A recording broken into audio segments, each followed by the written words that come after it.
Are China's COVID-19 death toll numbers reliable?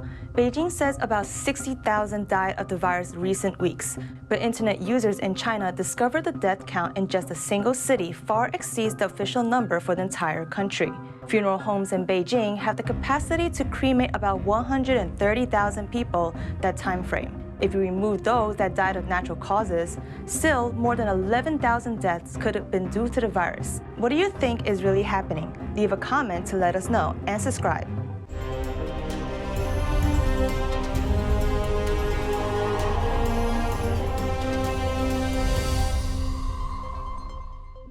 Welcome to China in Focus. I'm Ellie Hart, in for Tiffany Meyer.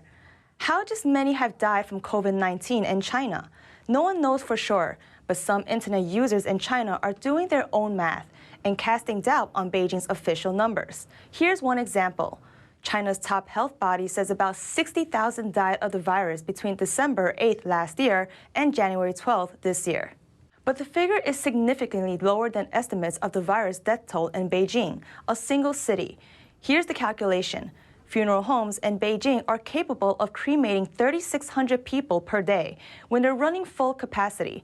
So within these 36 days, funeral homes in Beijing could cremate over 120,000 dead bodies. On average, about 330 people die of natural causes per day in Beijing, so over 11,000 could die of natural deaths during the same period. Removing that number from the estimate, at least 100,000 could have died from the virus in Beijing, one single city in China. During this time, funeral homes in Beijing were running at full capacity. The biggest funeral home in Beijing told Radio Free Asia that crematoriums were working around the clock. Despite that pace, some people have reported wait times up to 6 days for a slot to cremate their loved ones. Videos circulating online show funeral-related business is booming in China. In one video clip, workers are seen making batches of new caskets. In another part of the factory, workers add finishing touches to newly made ones. Another video shows workers loading new caskets onto a truck for delivery. Still another captures fully loaded trucks ready to hit the road. One of the videos was uploaded along with the caption. It explains the clip shows a batch of new crematory furnaces, and that they're ready to be delivered to a funeral home in Fuzhou, a city in southeastern China. Other footage reveals how some in China are touring new cemeteries. A man said in the video that sales of these cemeteries are going well. One video shows stacks of new funeral bags in stock. At the same time, a related screenshot captured on social media group chat discussion. In it, a business owner says she's getting order inquiries for tens of millions of body bags per day, but she can't accept or fill the orders because clients are asking for delivery of the bags in just half a month. Lunar New Year is starting this weekend, and tens of millions of Chinese will travel to their hometowns to celebrate with their family. But many will make the trip after a period of mourning. That's for relatives that have passed away during the recent COVID-19 wave, though many of them were not counted as COVID-19 deaths. Here's a closer look. Lunar New Year is meant to be a happy time for Chinese families, but this year for Zhang and so many others like him across the country, it will be a much more somber affair. For the 66-year-old Beijing resident has lost 3 of his close relatives and a close family friend to COVID-19. All passed away from the disease after the country relaxed its zero-COVID policy. One of them, an aunt, was infected whilst being treated in a Beijing hospital for another long-term illness. The hospital tried to move her from one building to another one, and 2 days later, she passed away. On her death certificate, the cause of death is described as the heart failure. By official definitions, that doesn't count as a COVID-related death. The lifting of restrictions in China after widespread protests against them in November has overwhelmed hospitals and funeral homes across the country and dampened the mood for festivities. There's no holiday mood. The people are suffering. People are so anxious. And people going to drugstores, medical facilities, hospital, the clinics, try as hard as they can to get what they need. That is the reality. And yeah, it is sad. After global criticism of its coronavirus data, China on January 14th revealed nearly 60,000 people had died in hospital since it abandoned zero COVID in early December. But health experts say that likely doesn't count many people dying at home, especially in rural areas where there's weaker medical systems. The worry is that mass migration for Lunar New Year will bring another surge in cases, as hundreds of millions of Chinese return to small towns and rural villages from urban areas. State media has been filled with stories of rural hospitals and clinics bolstering supplies of drugs and equipment. A Chinese Communist Party official is triggering anger among internet users. That's as funeral homes across China are overwhelmed and people are mourning their loved ones. Jiang works at a renowned university in Beijing, serving as deputy director of the propaganda department for the university's party committee.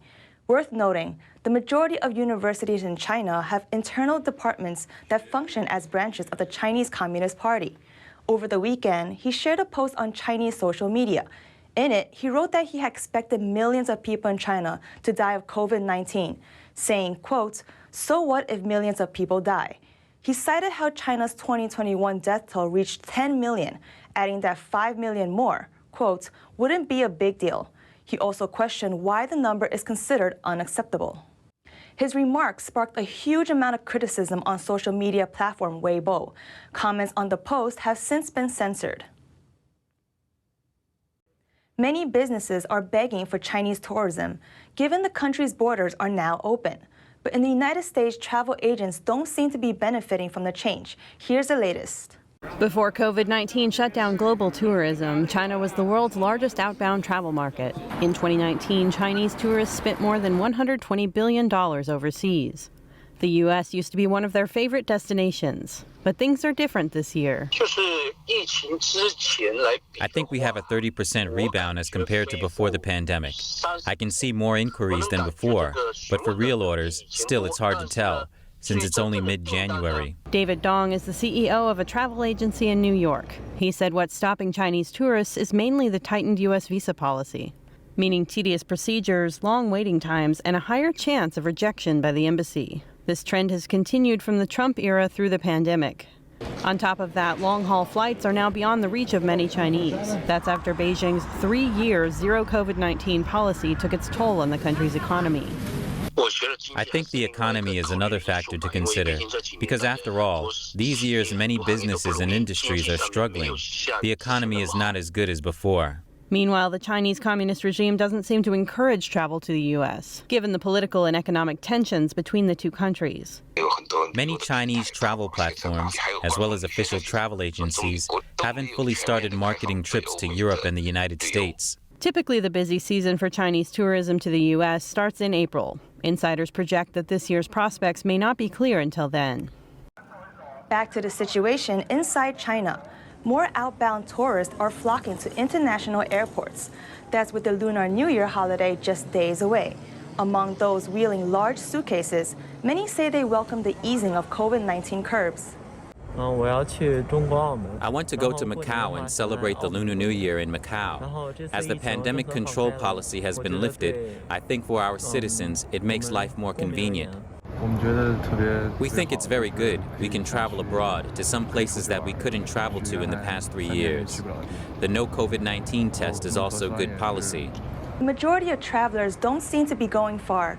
Data from Chinese travel platforms shows the top search destinations were Japan, Thailand, and South Korea. That was shortly after Beijing announced the lifting of entry quarantine. According to Chinese officials, a daily average of 500,000 people have moved in or out of China since the border opened. The University of Texas at Austin, becoming the latest institution to outlaw popular video sharing app TikTok, blocking access to it on its Wi-Fi network. In a message to students Tuesday, the school explained that they're no longer able to access TikTok on any device if connected to the university via its wired or Wi-Fi networks. TikTok is owned by Chinese developer ByteDance, based in Beijing. The message also pointed to Texas Governor Greg Abbott's December directive. It states there's a growing threat of the Chinese Communist Party trying to infiltrate the U.S. and orders all state agencies to eliminate cybersecurity risk posed by the video sharing app.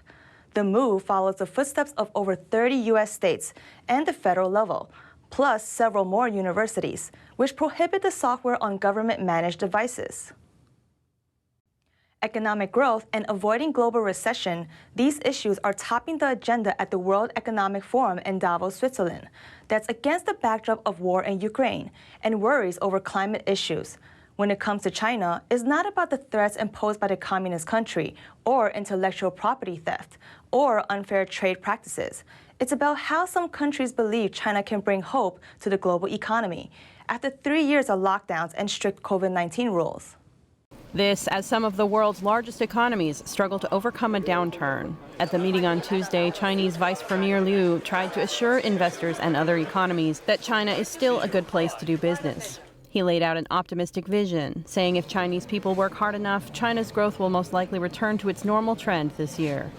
He added that China expects to buy more from other countries and receive more investment from them, too. He also said China would return to pre-pandemic consumption habits over the coming months.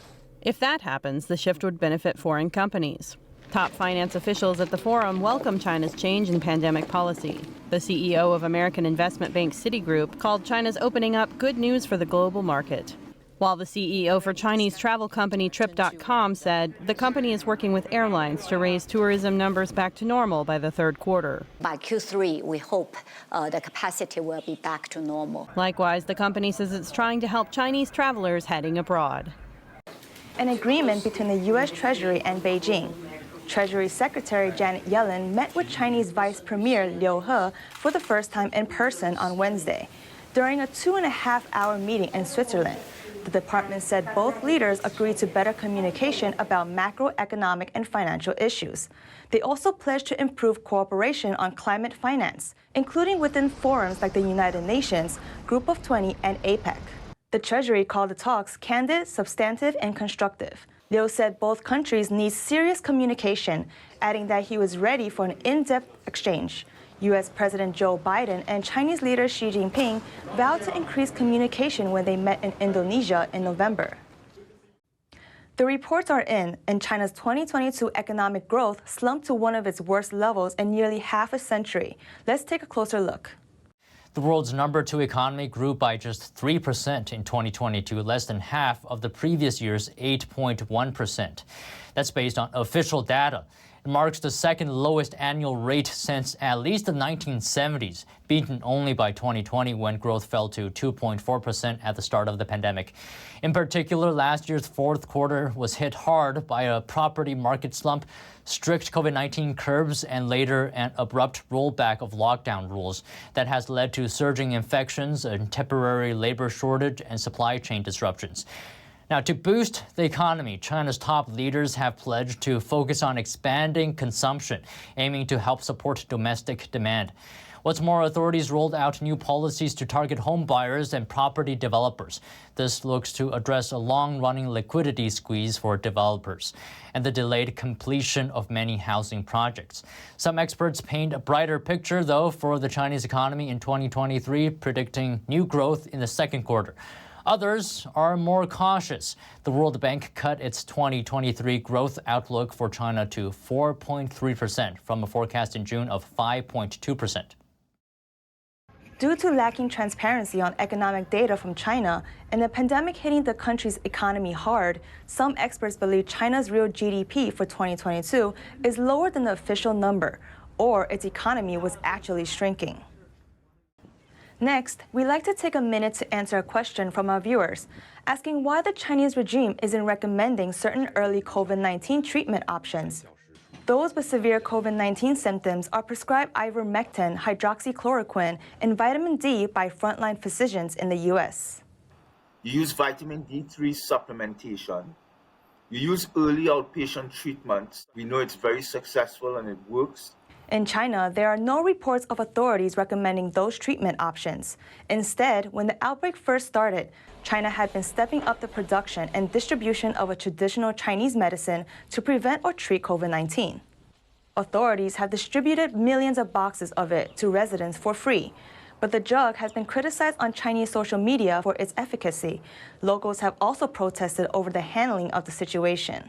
They were very intent on using China vaccines instead of vaccines from the United States. And the same thing seems to be happening with the drug treatment. Starting mid-December, hospitals in China have been prescribing an HIV drug to treat COVID-19 amid the ongoing virus surge, called Asvudine. The drug was developed by a Chinese drug maker. It was approved by China's drug regulator for wider use to treat COVID-19 last July. But reports found the drug comes with many side effects, especially for the elderly. Although the Chinese regime's reasoning behind its COVID-19 treatment options remains unclear. Former U.S. Army microbiologist Sean Lin says he believes Beijing's agenda is to infect the population quickly, then gain huge herd immunity at any cost. China has the world's largest population of older people. As of China's latest official COVID-19 death toll, nearly 60% of deaths involve someone over 80 years old. That's all for today's China in Focus on YouTube. We're now sharing a shortened version of our program here after being demonetized for 2 years. Here's what to look out for in our second half. China's population is declining, and ethnic groups like the Uyghur population in Xinjiang or East Turkestan fit that trend, but differently than the whole of China. Beijing has relaxed its zero COVID-19 policy and quarantine centers are shutting down. But in East Turkestan, workers are still building internment camps. I think that the international community needs to wake up. We can't continue to rely on China's own data to, whether it's on COVID, whether it's on the population, or on any front. We have to recognize the fact that the Chinese government lies. Our own Tiffany Meyer spoke to Salih Hudayar, Prime Minister of East Turkestan government in exile, for an update. The full episode is available on our partner platform at Bok TV. To sign up, click the link down below. Thanks for watching China in Focus. I'm Ellie Hart. Enjoy the rest of your week.